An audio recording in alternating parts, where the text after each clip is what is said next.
헌신한다고 집 떠나는 엄마. 코로나 전후로 기독교인들이 많은 국민으로부터 지탄의 대상이 된 것도 특이합니다. 특히 이번 정권 들어 정치나 권력에 뛰어들어 추종자를 따라다니며 집회에 적극 가담하는 여자가 급격하게 늘었고, 그 중에는 기독교 특정 단체를 따라다니며 거리를 떠도는 여자도 많아졌습니다. 특히 50대 이후의 여자가 집회의 참여율이 가장 높은데, 이런 현상은 세계 어느 나라에도 없다고 합니다. 사회 문제나 정치 성향으로 청년이나 이익단체가 집회에 참석하는 것이 아니라 마땅한 직업도 없는 여자들이 집단 행동에 나서는 특이한 현상은 도대체 어디에서 온 걸까요? 아마도 거리로 나서는 기독교인의 집단 행동에 대한 태도에 대중은 눈살을 찌푸리는 걸 겁니다. 그들은 믿음이라고 하지만 집단으로 모여 거리에서 밤을 새고 뜨겁게 기도한다며 광적으로 소리칩니다. 전쟁 상황도 아니고 나라를 빼앗긴 상황도 아닌데 추종자를 따라 광장에 모여 남녀가 섞여 밤을 새는 엄마를 본 자식들은 심하게 부끄러울 겁니다. 그들은 자식을 위해 애국이라지만 정보가 열린 오늘날과 같은 21세기에 그들의 집단 행동은 상식을 넘어섰다고 하는 겁니다. 하나님은 인간에게 상식적인 판단을 할 수 있는 분별력을 주셨지만 그들의 비이성적인 행동은 오히려 하나님을 욕되게 하고 있습니다. 예수님은 당시 이스라엘을 지배한 로마에 정치적으로 저항하자고 하신 적이 없습니다. 예수님은 죄도 없이 3번의 재판을 받고 그들이 판결한 대로 기꺼이 십자가 죽음을 택하셨습니다. 그럼에도 그런 예수님을 택하며 살아가는 당시 기독교인을 바라보는 시선은 신비하고 더 나아가 두려운 존재였습니다. 그런데 오늘날 기독교인들을 바라보는 시선은 혐오입니다. 거기다가 그런 시선을 핍박이라는 표현을 거침없이 도용하더군요. 특히 여자들은 성경을 논리적으로 분석하거나 하나님을 깊이 알려 하기보다는 자신이 속한 교회나 목회자에게 비중을 두는 경향이 있습니다. 이런 여자의 믿음에 대해 심리학자 엠마 융은 여자가 남자에 비해 분별력이 떨어지기 때문이라고 합니다. 다시 말하면 여자는 높은 수준의 분화된 사고력이 떨어진다고 합니다. 그래서 누군가 강의를 하거나 설교를 할 때 그 내용보다는 말하는 사람에게 관심을 둔답니다. 말을 재미있게 한다는 둥, 예화를 잘 든다는 둥, 넥타이가 멋있다는 둥 하면서.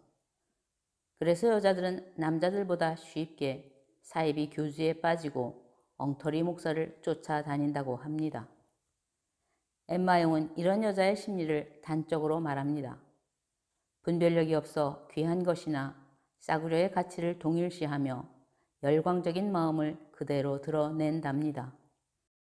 비록 오늘날 여자가 남자처럼 교육을 받고 남자와 동등한 사회적인 조건에서 살아도 여자들의 이런 행태는 크게 달라지지 않는 것 같습니다.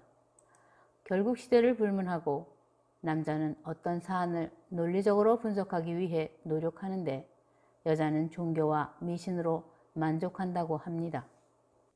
이런 이유로 예수님은 2000년 전에 거짓 예언자를 조심하라고 하셨습니다.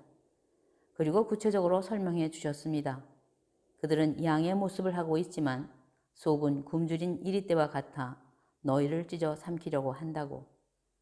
그런 거짓 예언자는 여자들에게 하나님이 만든 최초의 공동체, 가정을 지키라고 하기보다는 자신을 믿고 따르며 추종하라고 하는 겁니다.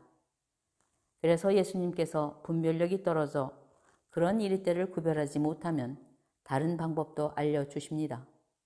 좁은 길로 가라고. 멸망으로 가는 길은 넓고 그 문이 커서 그리로 들어가는 사람은 아주 많다고. 그러나 생명으로 이끄는 길은 좁고 아주 작아서 그곳을 찾는 사람은 아주 적다고 하십니다. 요즘처럼 집단으로 몰려다니는 길이 멸망으로 가는 길이라고 하시는 겁니다. 최근 교회가 코로나의 진원지로 주목을 받는 것 중에 하나가 함께 밥을 해 먹는 과정에서 전파되기도 한다고 합니다. 다른 기독교 국가와 달리 유독 한국 교회에서 밥을 해 먹는 것도 우리나라 교회의 특이한 현상이라고 합니다. 이처럼 교회가 하나님께 예배를 드리는 경건한 장소라기보다는 사교에 집중하는 경향도 심화되고 있다는 겁니다. 교회가 식당을 운영하고 더하여 커피나 빵 혹은 책방에 기념품까지 파는 것이 유행처럼 확산되는 것도 그런 이유일 겁니다. 그러나 예수님은 예루살렘 성전에 온갖 장사치들이 들끓는 것을 보고 좌판을 뒤집어 엎으며 내 아버지 집을 장터로 만들지 말라고 소리치셨습니다.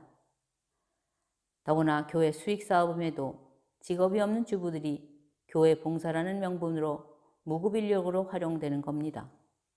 이처럼 교회가 직업이 없는 여성도를 전도와 봉사라는 명분으로 활용하니 자연히 가정에 소홀해집니다.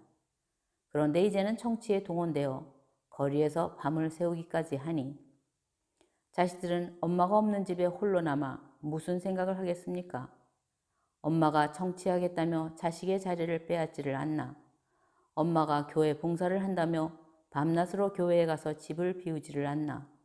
독거노인 밥 봉사한다며 가족의 밥은 해주지 않는 엄마 때문에 2030 세대는 심하게 상처받고 있는 것은 아닐까요? 지인은 30여 년 넘게 교회에서 밥 봉사를 했는데 결국 아들이 집을 나갔다고 합니다. 아들이 집을 나간 이유가 집에서 밥을 먹어본 적이 없었기 때문이랍니다. 웃어야 할지 울어야 할지. 대한민국 단군 이래 처음으로 선진국으로 들어서는 길목에 서 있습니다. 신체가 건강해져서 인간이 100세를 산다고 하고 지식의 발달로 과학과 문명이 상상을 초월하게 발달했지만 인간의 영성은 오히려 빈약해지고 있는 것 같습니다. 1884년 처음 이 땅에 개신교가 전파된 이래로 단 1세기 만에 폭발적으로 증가한 교인 수를 보고 세계 역사에 유례가 없다고 합니다. 하지만 그런 폭발적인 숫자의 증가에 비하여 진정 하나님의 뜻을 아는 무리가 없는 것은 그만큼 영성이 발달하지 못한 거겠죠. 하나님을 믿는다는 여자들, 제발 무리지어 사람 쫓아다니지 마세요. 개인 구원이지 집단 구원이 아닙니다. 자식 낳고 손주까지 보는 나이에 사는 것도 고달픈데 영혼까지 털리며 살아야겠습니까? 감사합니다.